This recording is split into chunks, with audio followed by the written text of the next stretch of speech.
embark on a profound journey through the life and legacy of Michael Chappie Grice, a man whose father, a Pullman Porter, played a pivotal role during the era of American passenger railroads.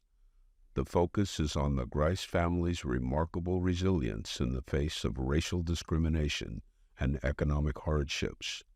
Set against a backdrop of systematic challenges, the episode explores the crucial role of Pullman Porters in African American communities during a transformative period. My name is Michael Chappie Grice. Chappie comes from my dad. That was his nickname, and he was Chappie Grice. And his dad was Big Chappie. And I, of course, then was Little Chappie. So as soon as I could get rid of that little, I just went on to Michael Chappie Grice, made a name for himself. I'm a resident of Portland, Oregon. I was born and raised here. My kids was born and raised here. My grandkids was born and raised here. And my dad was born here in 1922. So that means that his dad was one of the pioneers among African Americans who came to this region of the country. They came here primarily to work on the railroad. The pay was good. They were independent. They got away from Arkansas, in the case of my family, and Oklahoma, in the case of E. Shelton Hill, who was featured in my film, and he later became the director for the Urban League. So I was born and raised in Portland. Went to high school here at Grant High School, and I played in the band. And then in my senior year of high school, I was notified that I had scored so high on the National Merit Scholarship qualifying test that I was eligible to go to any college in the United States, including the U.S. Naval Academy, Air Force Academy, Notre Dame. They all wrote me a letter. I never heard of such a thing. And then, of course, as relationships go, a gentleman, I can't remember his name, came, he talked to me, took our family out to dinner. So I chose his college. That's how little I knew about negotiating where you're going to go to school. And I liked Amherst College, and I liked Howard University, but they seemed way far away compared to going to Iowa. That's how little I knew about geography, and nobody helped me with that. You know, my family encouraged me. They wanted me to go to college, and I was the first person in my family to graduate from college in my immediate family. People always ask me, so where'd you grow up? And I don't believe you can grow up until you leave home. So I was born and raised here, but I grew up in Chicago, Kansas City, Washington, D.C., Atlanta, Georgia, places that I traveled, mostly in the continental United States, but also including Canada, because my first few years teaching, they would fire me at the end of my teaching year and then hire me back again the day after school started, so I could never get a contract with the district. And I believe that it has something to do with the fact that I was the advocate for and a teacher of Black history. I had a really good run in school, and I wasn't paying too much attention to that tenure thing. I was working every day, and eventually I had a family, but I had a foster son.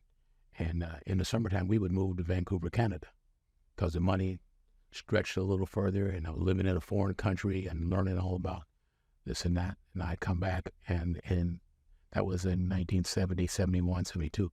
In 1974, I was hired as a professor at Linfield College in McMinnville. And so I'm turning out people who were getting their teaching credential, but I didn't get the contract. So I saw the imbalance in that, and I preferred to work with youngsters rather than work with college youngsters. And to this day, there's no teachers of Black history in the Portland schools. Mr. Jeff Brooks, who was my dear and best friend, my cousin, he taught Black history at Jefferson High School, and I taught it at Adams High School. And Adams High School kind of had an interesting history. It's all gone now because it was situated on the corner of 42nd and Killingsworth. And that drew students from Madison High School, which is now Leotis McDaniel High School, Benson High School, Jefferson High School, and so those populations were reduced, and we ended up with kind of a hybrid, which was ahead of its time, because it wasn't all white school, wasn't all Black school, and the athletic teams were just becoming competitive with the powers that be. And eventually they found something wrong with the school and tore the school down. I couldn't believe it, but so I had that experience early on, and they kept moving me from one school to another. I was one of the founding administrators for what is now Harriet Tubman Middle School for 3 years. It was called the New Middle School, And it grew out of the demand of the Black United Front and Ronnie Herndon and people that knew that the Black community deserved to have its own middle school and not always be on the busing plan and that. And so that's how Harry Tubman came to be. And then they said, well, you're a specialist now in building middle school, so we'd like you to go to Ockley Green and convert it from a K-8 to a middle school. So I did that. And then they parked me over at MLC. They kept moving me further and further from the community.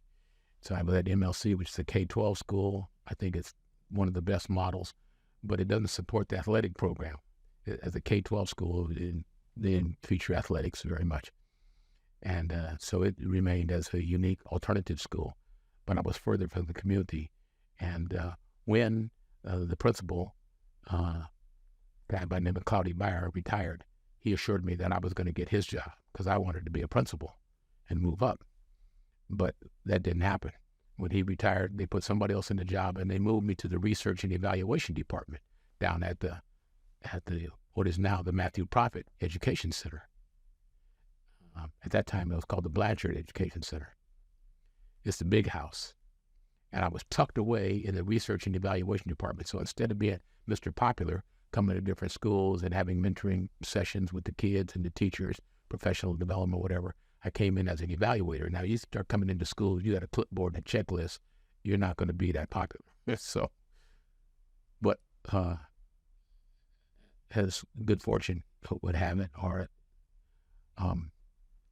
the superintendent of schools at that time, Matthew Prophet, the first and only African-American to be superintendent of schools in Portland, tapped me and asked if he couldn't go to a conference and wondered if I could go in his place. I think the conference is in Kansas City. So I said, sure, I'll go. And from that point on, I had a network of national contacts of people in other districts who appreciated the work that I was doing. And I was discovered by a guy named Congressman Augustus F. Hawkins. Augustus Hawkins wrote the Title I law. He also wrote the Voting Rights Act, the Civil Rights Act, and the Title I law, which is Elementary Secondary Education Act, 1974. And as I affiliated with him, he had just founded something called the National Council on Educating Black Children, NCEBC. And so I worked with him directly and with the greatest minds in the country, Dr. Adelaide Sanford, Dr. Asa Hilliard, Dr. Ron Clark, any number of great authors that now are authors of historical Black books. So I was in touch with them, and that changed my whole trajectory. And after I became president of the National Council of Educating Black Children, I was recruited and moved to San Francisco. And I worked there for 14 years implementing something called a Blueprint for Action, which was a compilation of ideas that each stakeholder group, parents and family, health professionals, law enforcement professionals, school administrators, teachers, and children themselves, what did they think or believe that they should do or could do to make things better for African-American children, because we've always been in the lower tier, lower echelon of performance data. Of course, we've always been very articulate, very energized, and had a great value for education within our families. When I went to college, there was a gentleman in Portland by the name of Ted Freeman, and they were so proud of us breaking the barrier and attending college universities, the guys who were my age. And by that time, in the mid-'60s, we'd been through the riots in Detroit and other places, Washington, D.C., and that there was a certain demand or pressure for equality. And the NAACP was a great advocate, along with the Urban League and a whole network of African-American organizations. And so we were the beneficiaries of that hard work, that risk that people had taken, that voice, the Black Power movement, and so forth. So we got an opportunity to go to college that we might not otherwise have gotten. So we valued that. We appreciated that. And Ted Freeman, when we came home to Portland for the summer, he would hire us as porters on the train. In 1970, I worked for the Union Pacific Railroad all the way up until I finished college, which happened to be coincidentally in 1970. Amtrak took over the passenger rail business in the United States. and Burlington Northern, Southern Pacific, Union Pacific all became part of the Amtrak system. And that's when European Americans took the jobs of the porters. Up to that point, it was all black because nobody was going to take a service job. It's kind of like volunteering to be a slave. So, I want to work in the cotton fields.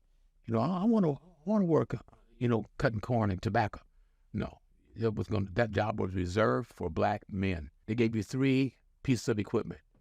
They gave you a key to the water closet. They gave you a cap, which had your porter status on it, and they gave you a step box. A step box was about that size, but it was square, had 4 legs on it. And if you step off a train, it's about 3 feet down. So when you were helping passengers off the train, you put the step box there so they'd have something to step on and not hurt themselves. Now, if you lost any one of those items, your cap, your key to the water closet, or your step box, you was fired. They wasn't giving you another one. You couldn't go back and say, man, I left my cap in. No, you're done. We got more people that want that job. And so it was a temporary job, and it kept us working all the time. And our motto was a pocket full of money, a tank full of gas. And so I was making more money as a porter on a train from tips and salary than I made in the first 7 years of teaching. So it was at age 20, 21, I always had $3,000 or $4,000 in my pocket. My mom would always get after me. Somebody gonna hit you in the head and take your money. I said, nobody knows. That's why I learned in the streets of Chicago. Nobody know how much money you got until you tell them, or show it to them, or flash, or you got to discipline yourself about your money. But so I worked right alongside the veteran porters who were also on the trains, and that's how they kind of matched us up. They gave us a mentor or a teacher or a supervisor. They really didn't have supervisors per se, because he was a porter right alongside me, or I was a porter right alongside him. But what it did do, it gave them some help. So all the bags that they had to handle, then I'm handling those bags, and they was, coasting pretty much. And I know Avell Gordley dad, Mr. Gordley, was a porter of the train, and I rode with him from Portland to Seattle and back. So our runs were from Portland to Pocatello, Idaho and back, from Portland to Huntington, Oregon and back, and from Portland to Seattle and back. We do that in one day. The other ones were overnight. We'd leave at 1 o'clock this afternoon. We'd get to Pocatello tomorrow afternoon or tomorrow morning, get off the train, sleep all day, and then catch the train coming westbound, coming through Pocatello, relieve those porters, and then come on back home. After you worked 171 hours in 1 month, all your hourly wages was overtime. So that's how we ended up, making good money. And the Union Pacific Railroad, the Portland Terminal Railroad Company, entrusted Ted Freeman with the responsibility for identifying, screening, hiring, firing, letting people go, advising you. They didn't let you make too many mistakes. And that kept you, in order.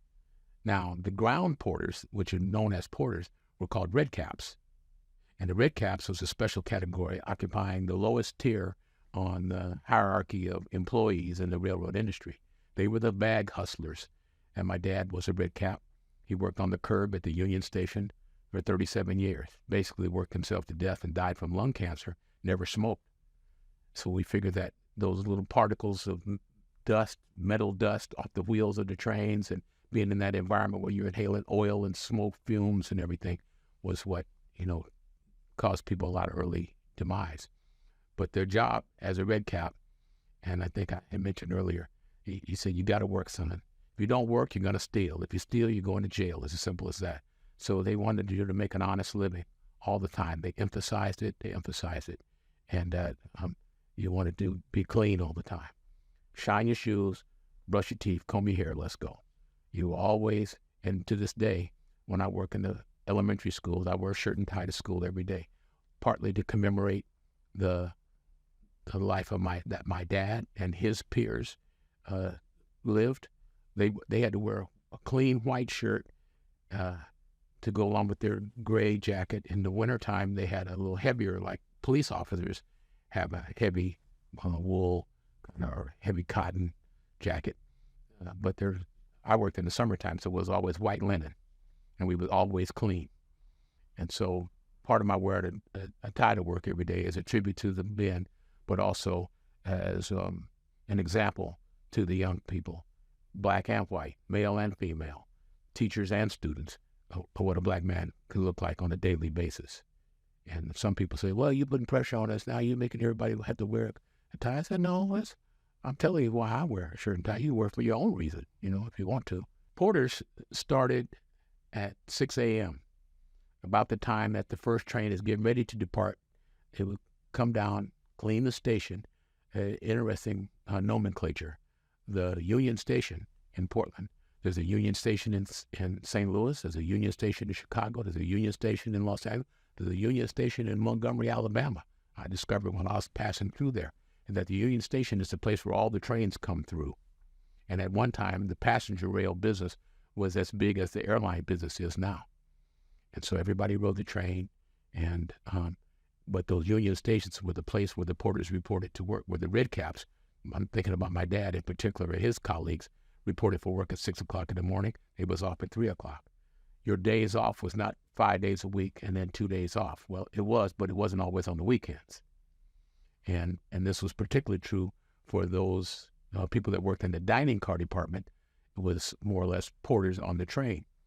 Now, I worked as a porter on the train, what they call a chair car porter. I rode the train from point A to point B in the chair car, or what we might call on the airlines in the coach department, and the passengers, the general passengers.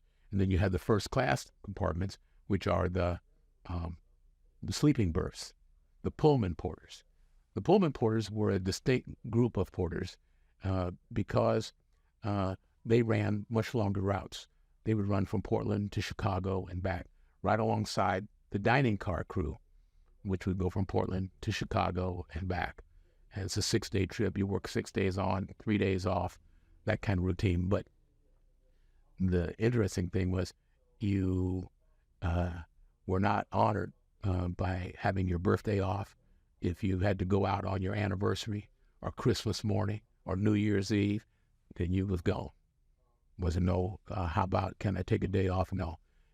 And working in either the dining car or as a chair car porter on the train and the passenger train, or as a red cap on the curb. And those porters, that basically baggage handlers. You could be fired on the word of a customer. He looked at me cross-eyed, or he said something to my wife or something like that. You're done. So that kept you within a particular range of behavior, which was always courteous, not overly so, because we wasn't kissing people's feet or anything, but it kept you in a range of behavior that was always respectful, was always timely, was always courteous, was always patient, was always inquisitive, generous. And those qualities became the qualities not only of their work, but of their life.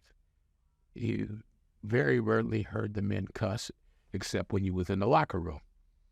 Now, speaking of the day of work for a red cap, the baggage handler that handled the baggage on the curb, that porter had a little different life, because you had the day shift, then you had the swing shift, then you had the graveyard, work from midnight to 6 in the morning. And the graveyard, some people preferred it because they had their days to themselves and they didn't mind staying up all night. Others on the swing shift was kind of good because you could have your days to yourself and you work in the evening until 11 o'clock at night and then sleep, that worked best. But for my dad and his colleagues, they worked the day shift. It was a better shift because there was more traffic, more opportunity for you to make some tips. And my dad told me that he and my mom, he would bring his tips home, they put them in a jar. And at the end of the week, they'd take all their money, throw it up in the air, and all this stuff to the ceiling, they would take to the bank. And all that came back down, they would scoop it up and then go out and spend it on mom. So that was their philosophy. They weren't frivolous with their money, but they made the point that, we ain't got that much money, but we're going to spend it. And to this day, there's a lot of money that passed through the hands of black people. A lot. And if we can't buy a car, we can buy some shoes. And if we can't own a home, we'll have a boat. You know, we're in the economy, and it's revealed in the commercials now, where they used to, when you wouldn't be on no TV commercial. Now they can't do without you. None. And some of that is the influence of the civil rights movement, where equality became, you know, more compatible with society. And some of that is just great demand. We eat all the McDonald's burgers, and we eat all the Popeye's chicken. We eat all the, you know, we're an important part of the economy. But the Porters in particular had a particular role, and that's what I learned in working on the train. I had to bring that same courtesy, that same tolerance, and we have different ways of dealing with people. For example, I'd be working on the train. We're going overnight between here and Pocatello, and at midnight, you know, at dark, then they pull the shades down and turn the lights out, and everybody goes to sleep. At daybreak, the shades come up. Now, daybreak is 5 o'clock, 6 o'clock in the morning. At daybreak, all the kids wake up and they got to go to the bathroom. You can't really sleep much after daybreak. So I'd be working on the train, and the guy would say, "Hey, boy, get me a pillow." Because we sold pillows. They would issue you like 50 pillowcases, clean pillowcases, and you would put them on pillows, and then you would sell them to the customers. And then the car cleaners would come, and they'd take all the pillows, take the laundry, separate it, and do their own laundry. "Hey, boy, get my pillow." I said, "You want a pillow, sir?" "2 of them, one for me and my wife." "Yes, sir."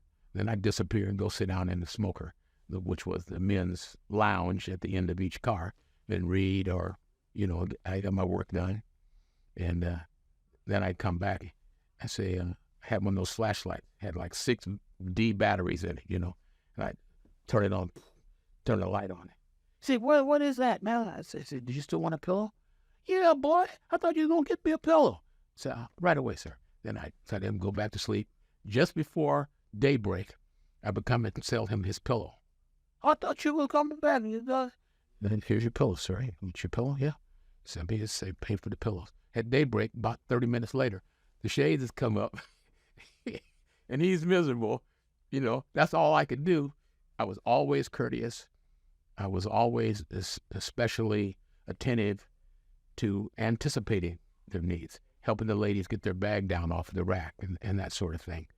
And then, you know, it never hurt to go a little extra. And people are funny.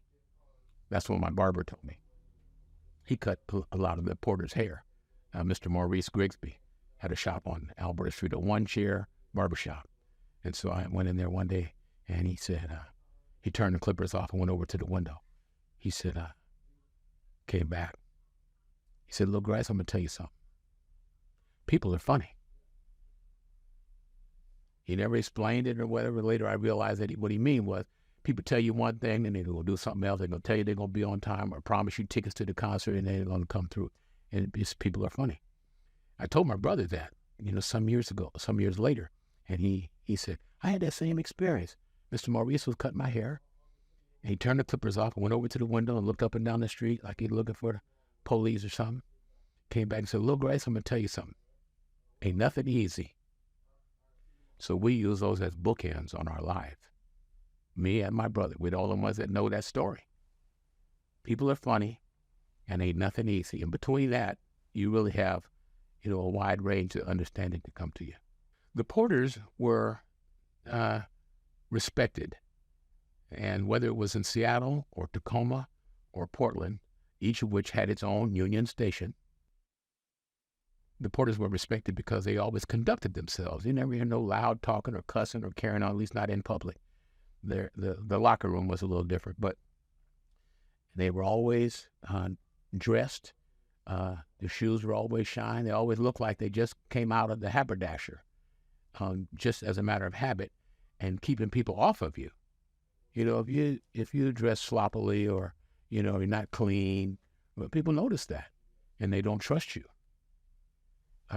The Pullman Porters in particular were given a little more respect because they were with their customers for 3 days at a time, or maybe cross country all the way to New York. And and people would entrust their children who say, I'd like you, Mr. Eddie B, to be I'd like you to take care of my daughter and my kids until they get to Omaha, and here's the extra $100 to just make sure they get to their destination. They didn't have cell phones, and then so they had to wait to hear from them and all that. But they entrusted black men with their children all the way across the country, and it was very, very common.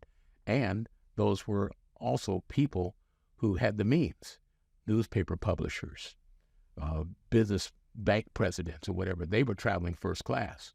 And so they could afford to rent a bedroom, or the bedroom could sleep 2 people, and then they had a roomette, which had a bed in just for 1 person, but it was away from the crowd. And then you just had a sleeping berth and just a bunk bed on the train.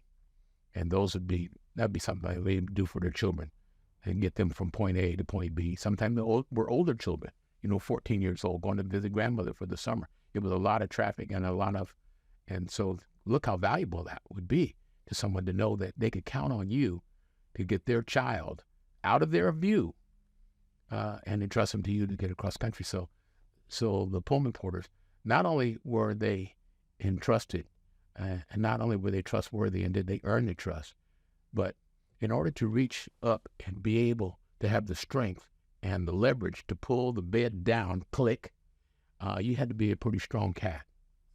So when you see pictures of the Pullman Porters, you'll see these guys, most of them were 6'1", 6'3". They were all big, strong, handsome, well-dressed men because they could handle getting that berth down. Because if you couldn't get the berth down, you couldn't really do your job. That's why I didn't qualify as a Pullman Porter. But the Porter's day was long. They had responsibility for cleaning the Union Station, every corner, every floor. And as a result, they had skills for mopping and cleaning and all that, which became part of their repertoire too. And my dad worked for a janitorial company because everybody worked 2 jobs. Everybody always worked 2 jobs, except, the men. Mom's, she worked a day job, and then she'd come home and take care of the house. I always wondered about my dad, and he was such a good man that he chose not to work in the glamorous job of traveling in the dining car or as a Pullman Porter and cross country. Because when you get to Chicago, now you're reading the Chicago Defender, the Pittsburgh Courier, you're bringing news back and forth, you're meeting people, and he was a people person. And after he passed away, I realized that it wasn't that he was such a noble workman, but he had to keep an eye on the household. Because my mom and her girlfriends would spend up all the money if you wasn't there to supervise them and help them with the way that we want the household to be run. So he sacrificed that in order, and of course my mom was drop dead gorgeous. An interesting thing that came up in earlier discussion was about how the waiters, the dining car room, which was a separate entity, the dining car department, you was cooks, you were waiters. Some cooks were especially good. As you know, some restaurants are better than others, and usually it's the cook that got the recipe or the preparation methods to make the red onions really work or make the beans really tasty or what have you. They cooked out of their pockets. They had those white linen jackets, and inside their jackets, they might have 10 pockets on this side and 10 pockets on that side where they kept their spices. They didn't have them in a cupboard. They wasn't letting their recipes get out. So they said, well, how do you make that? Well, I put a little this and a little that in there. And that's where they kept their secrets. And if you knew, if you and I were going to travel to Chicago and we knew that Mr. Davis's crew wasn't leaving until Friday, we might wait and change our date and travel on Friday because he's going to cook for us every day for the next 3 days, and it's going to be exquisite every time and not going to be no questions, not going to be no problem. Now, those jobs in the dining car department was reserved strictly for African-American men. They did have women work on the train in some departments. They had a beauty salon on the train. But it was kind of an unspoken policy. If a black woman and her children come into the dining car, we got you covered. Was never no discussion. There was never no, it looked like a regular transaction, except when you take the ticket and gave it to the steward, he would set it aside, and that family would get to eat. And the other passengers would never know the difference. And we fed a lot of black families. That's the underground. Now, the guy that took the money, the steward, was always white. All the rest of all the waiters was black, and they operated each waiter had a four and a deuce, a table for four here and a table for two here, across the aisle from each other. And if there was 10 rows like that, they would have 10 waiters. Some cars were a little larger, most were standard. But that white guy that I told you, who was the steward, who handled all the money, looked like he was white. He was passing for white. He was black. He was part of that same population that was waiting at tables, but he had the benefit of being able to not be detected because white folks did not want to see black people handling the money. They just rubbed them the wrong way. They was assuming that you was pocketing the money or whatever. But as soon as you had them in fair-skinned, that was how that part of the dining car, how they cooked. If you see a picture of the kitchen, it's stainless steel. It is spotless. It is sanitary like a hospital. And that was the job of the pantryman, who was low on the totem pole because he cleaned the kitchen. And then you had one guy or two who was the pantryman's mule. And they cleaned up after the pantryman. So all the garbage that was on the floor, all the crap that fell between the slats, that was their job, clean out. And but some people, they favored that job because they wanted to work in the dining car department. They still got a chance to travel to Chicago and to Pittsburgh and to New York and to Miami. Sometimes they'd be gone for a week, depending on where, because you could go there if you didn't have a family which you had to report back to, or your family was taken care of, then you could sign on and travel New York to Miami for a period of time.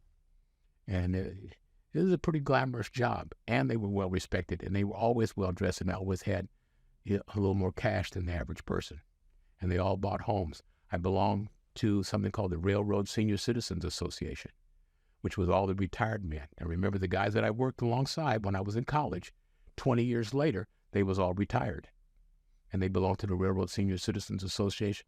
They made me a member of the Railroad Senior Citizens Association, so I was the youngest of the old guys, and of course the oldest of the young guys.